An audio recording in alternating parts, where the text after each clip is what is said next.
Hello friends, welcome to रोशन की class YouTube channel.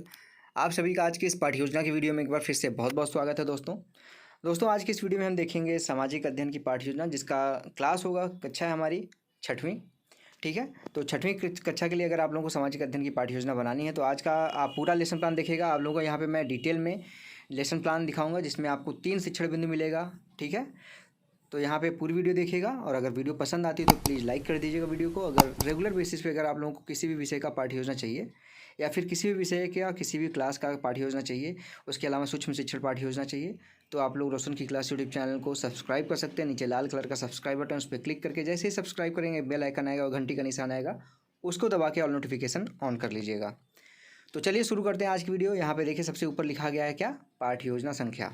पाठ्य योजना संख्या 3 लिखी गई है, लेकिन आपकी जितनी पाठ्य योजना संख्या होगी 1 2 3 4 5 जो भी होगी, वहाँ पे सबसे ऊपर जिस पेज से आप पाठ्य योजना बनाना स्टार्ट करेंगे उस पेज पे आप पाठ्य योजना संख्या सबसे पहले लिख देंगे। उसके बाद कक्षा हमारी है छठवीं, देख लीजिए क्लास 6 है। विषय सामाजिक अध्ययन का विद्यालय का नाम लिखना होगा, जिस विद्यालय में आप जाएंगे ये पाठ्य योजना पढ़ाने के लिए, यानी कि कॉलेज से आपके जिस कॉलेज में आप पढ़ते हैं उसका नाम नहीं लिखना है। जो कॉलेज आपको अलॉट होगा, जहाँ पे आप जाएंगे पाठ्य योजना पढ़ाने के लिए, आपकी ट्रेनिंग होगी, वहाँ पे उसका नाम लिखना है आपको। और यहाँ पे देख लीजिए दाहिने तरफ दिनांक लिखना है, जिससे ये पता चलता है कि आपने किस डेट में कौन सी पाठ्य योजना पढ़ाई थी। अवधि 35 मिनट का है और कालांश है छठवां, यानी कि छठवें पीरियड में जाएंगे आप इस चैप्टर को पढ़ाने के लिए। हमारा प्रकरण है गुप्तकाल। ठीक है, काफ़ी अच्छा यहाँ पे टॉपिक है ये, गुप्तकाल के बारे में आप अच्छे से एक्सप्लेन कर सकते हैं।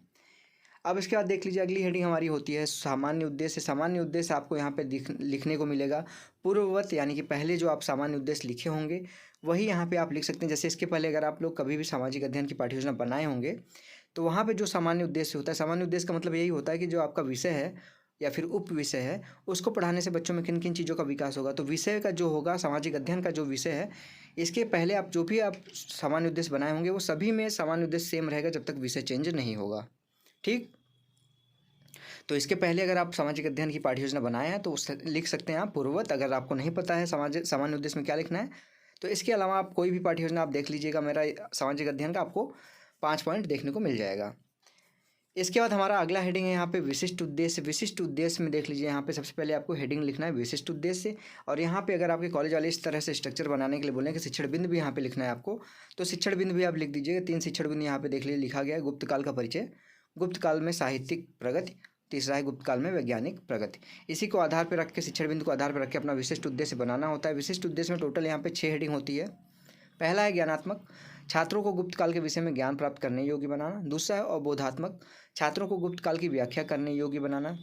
तीसरा है अनुप्रयोगात्मक, छात्रों को गुप्तकालीन उपलब्ध तथ्यों का चयन करके उनका परीक्षण करने योग्य बनाना। चौथा है कौशलात्मक, छात्रों में गुप्तकालीन इमारतों को चार्ट एवं मॉडल द्वारा प्रदर्शित करने के कौशल का विकास करना। पाँचवा है अभिरुच्यात्मक, छात्रों में गुप्तकालीन साहित्यिक एवं वैज्ञानिक प्रगति को जानने के संबंध में रुचि उत्पन्न करना। और छठवां है अवृत्त्यात्मक, इसमें लिखा गया छात्रों में गुप्तकाल से संबंधित तथ्यों प्रमाणों के संबंध में निष्कर्ष निकालने की अवृत्ति विकसित करना। ये हो गया विशिष्ट उद्देश्य के 6 पॉइंट।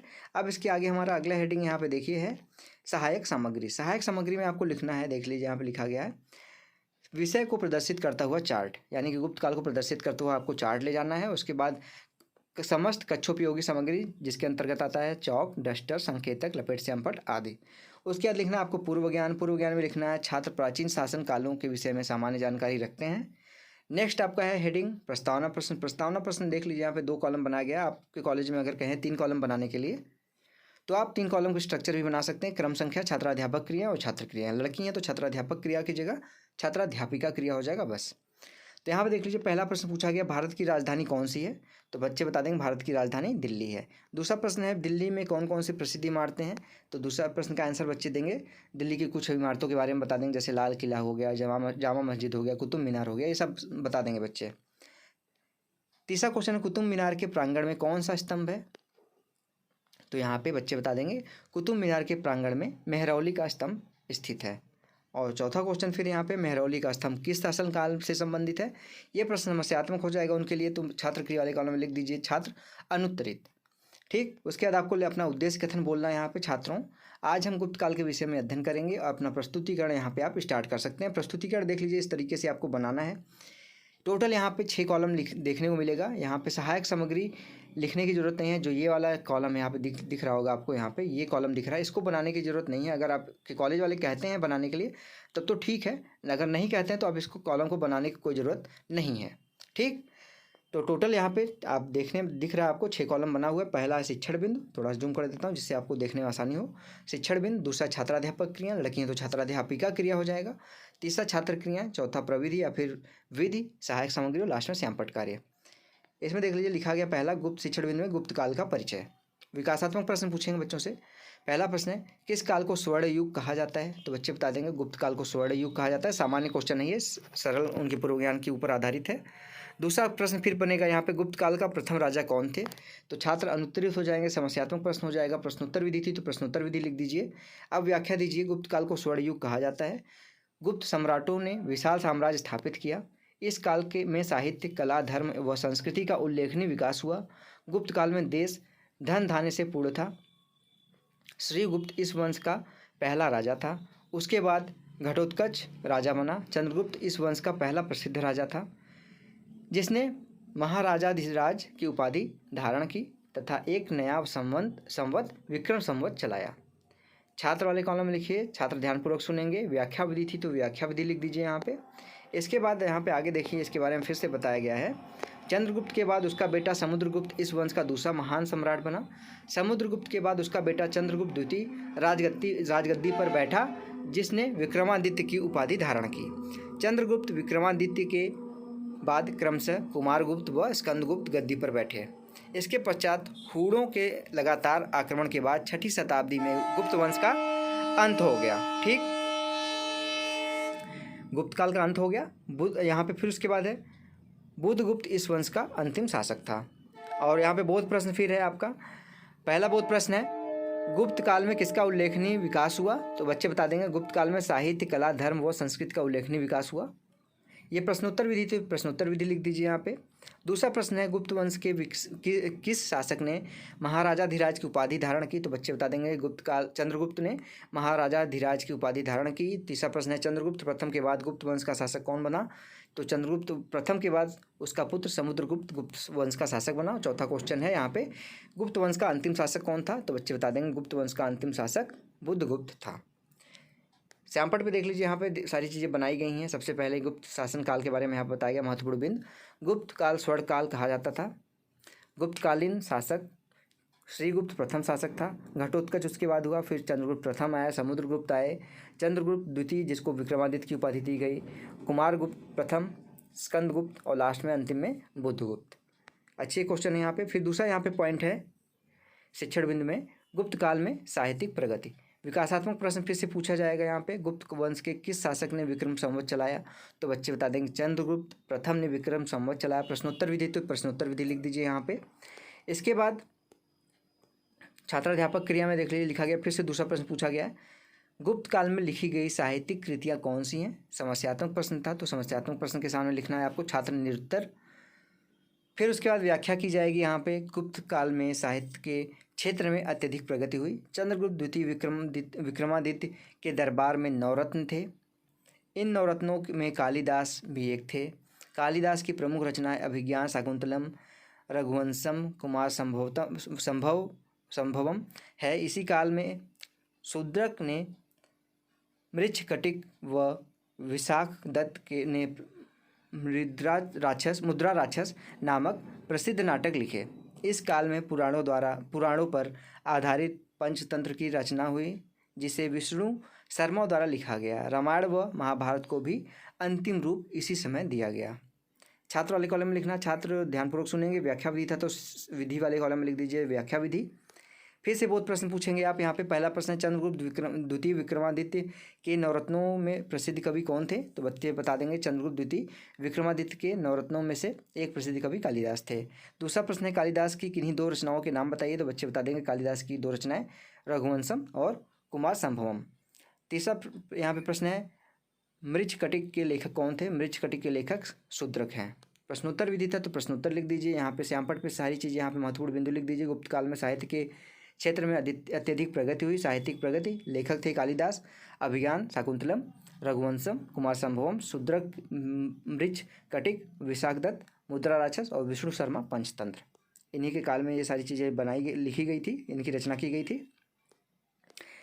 चौथा प्रश्न है यहाँ पे बोध प्रश्न, पंचतंत्र की रचना किसने की? पंचतंत्र की रचना विष्णु शर्मा ने की थी। बच्चे इसका उत्तर दे देंगे। फिर उसके बाद तीसरा यहाँ पे शिक्षण बिंदु में पॉइंट है गुप्त काल में वैज्ञानिक प्रगति। गुप्त काल में वैज्ञानिक प्रगति में देख लीजिए विकासात्मक प्रश्न पूछा गया 2 ठो। रामायण व महाभारत को किस काल में अंतिम रूप दिया गया? तो बच्चे बता देंगे रामायण व महाभारत को गुप्त काल में अंतिम रूप दिया गया। दूसरा प्रश्न है गुप्त काल में क्या वैज्ञानिक प्रगति हुई? बच्चे यहाँ पे उत्तर नहीं दे पाएंगे, समस्यात्मक प्रश्न हो जाएगा। छात्र निरुत्तर हैं, यहाँ पे लिख देना है आपको छात्र कॉलम में। प्रश्नोत्तर विधि थी तो प्रश्नोत्तर विधि लिख दीजिए। अब इसकी व्याख्या दीजिए। इस काल में वैज्ञानिक क्षेत्र में विशेष प्रगति हुई। इस काल के प्रसिद्ध वैज्ञानिक आर्यभट्ट ने बताया कि पृथ्वी गोल है, वह सूर्य का चक्कर लगाती है। भारत के प्रथम कृत्रिम उपग्रह का नाम इन्हीं के नाम पर आर्यभट्ट रखा गया। मेहरौली का लौह स्तंभ वैज्ञानिक प्रगति का बेजोड़ नमूना है। वराहमिहिर चंद्रगुप्त विक्रमादित्य द्वितीय के नवरत्नों में से एक थे। वराहमिहिर ने ही सर्वप्रथम यह बताया कि पृथ्वी में गुरुत्वाकर्षण शक्ति है। छात्र वाले कॉलम में लिखना, छात्र ध्यानपूर्वक सुनेंगे। व्याख्या विधि था तो विधि वाले कॉलम में लिखिए व्याख्या विधि। फिर से बहुत प्रश्न पूछेंगे यहाँ पे बच्चों से, किस प्रसिद्ध वैज्ञानिक ने बताया पृथ्वी गोल है? तो बच्चे बता देंगे प्रसिद्ध वैज्ञानिक आर्यभट्ट ने बताया कि पृथ्वी गोल है। प्रश्नोत्तर विधि था तो प्रश्नोत्तर विधि लिख दीजिए। श्यामपट पे देख लीजिए महत्वपूर्ण बिंदु लिखे गए हैं। गुप्त काल में वैज्ञानिक क्षेत्र में विशेष प्रगति हुई। आर्यभट्ट ने बताया पृथ्वी गोल है। मेहरौली का लौह स्तंभ वैज्ञानिक प्रगति का बेजोड़ नमूना है। वराहमिहिर चंद्रगुप्त विक्रमादित्य के नवरत्नों में से एक थे। वराहमिहिर ने सर्वप्रथम बताया कि पृथ्वी में गुरुत्वाकर्षण शक्ति है। अब इसके आगे देखिए यहाँ पे, इसके आगे दूसरा प्रश्न यहाँ पे, वराहमिहिर कौन थे? तो बच्चे बता देंगे छात्र के वाले कॉलम में उसका आंसर मिलेगा। वराहमिहिर चंद्रगुप्त विक्रमादित्य के दरबार में के नवरत्नों में से एक थे। तीसरा प्रश्न है सर्वप्रथम किसने बताया कि पृथ्वी में गुरुत्वाकर्षण शक्ति है? तो इसका आंसर भी बच्चे देंगे सर्वप्रथम वराहमिहिर ने बताया कि पृथ्वी में गुरुत्वाकर्षण शक्ति है। अब यहाँ पे आपका प्रस्तुतिकरण समाप्त होता है। अब आता है मूल्यांकन प्रश्न। मूल्यांकन प्रश्न में देख लीजिए, यहाँ पहला प्रश्न पूछा गया है, विक्रमादित्य की उपाधि किस गुप्तकालीन शासक ने धारण की थी? दूसरा प्रश्न है मुद्रा राक्षस नामक नाटक के लेखक कौन है? और तीसरा प्रश्न है सत्य असत्य यानी ट्रू फॉल्स है। यहाँ पे देख लीजिए पहला प्रश्न पूछा गया है, अभिज्ञान शाकुंतलम की रचना कालिदास ने की, सही है या गलत? दूसरा प्रश्न है आर्यभट्ट ने सर्वप्रथम यह बताया कि पृथ्वी में गुरुत्वाकर्षण बल है, शक्ति है, सत्य है कि असत्य आपको बताना है। फिर चौथा क्वेश्चन है रिक्त स्थानों की पूर्ति करना है। गुप्त वंश का प्रथम शासक डैश डैश डैश था। दूसरा प्रश्न है भारत के प्रथम कृत्रिम उपग्रह का नाम डैश के नाम पर रखा गया। तो आप सभी को ये चीज़ें पढ़ाए होंगे तभी आप प्रश्न पूछ सकते हैं। अब इसके बाद लास्ट में आता है आपका गृह कार्य होमवर्क। गृह कार्य देख लीजिए, यहाँ पर दिया गया है, छात्र गुप्त वंश की उपलब्धियों के विषय में याद करके आएंगे। बच्चे इस चीज़ को अपनी कॉपी में नोट करेंगे। और इसी के साथ हमारा आज का लेसन प्लान समाप्त होता है। आशा करता हूँ दोस्तों आप लोगों को आज का लेसन प्लान पसंद आया होगा। सारी चीज़ें यहाँ पर मैंने डिटेल में आप लोगों को दिखाई हैं। ये आपका डिटेल लेसन प्लान है, आप इसको आराम से बना सकते हैं। इसमें कोई भी आपको ये नहीं कहेगा कि आपने कम बताया है, कम पढ़ाया है। सारी चीज़ें यहाँ पे पढ़ाई गई हैं। तो वीडियो अगर पसंद आती है तो लाइक करिएगा इस वीडियो को। अगर रेगुलर बेसिस पे आप लोगों को लेसन प्लान की ज़रूरत है या फिर माइक्रो टीचिंग से रिलेटेड कोई भी कंटेंट चाहिए, किसी भी कौशल की वीडियो चाहिए, तो नीचे सब्सक्राइब बटन उस पर क्लिक करके सब्सक्राइब कर लीजिए। साथ ही साथ बेल आइकन को दबा लीजिए, जिससे मैं आप लोगों के लिए जो भी यहाँ पे वीडियो है अपलोड करूँ उसकी नोटिफिकेशन आप तक सबसे पहले और फ्री में पहुँचे। तो फ्रेंड्स मिलते हैं नेक्स्ट वीडियो में, तब तक के लिए आप लोगों का बहुत बहुत धन्यवाद। जय हिंद, वंदे मातरम।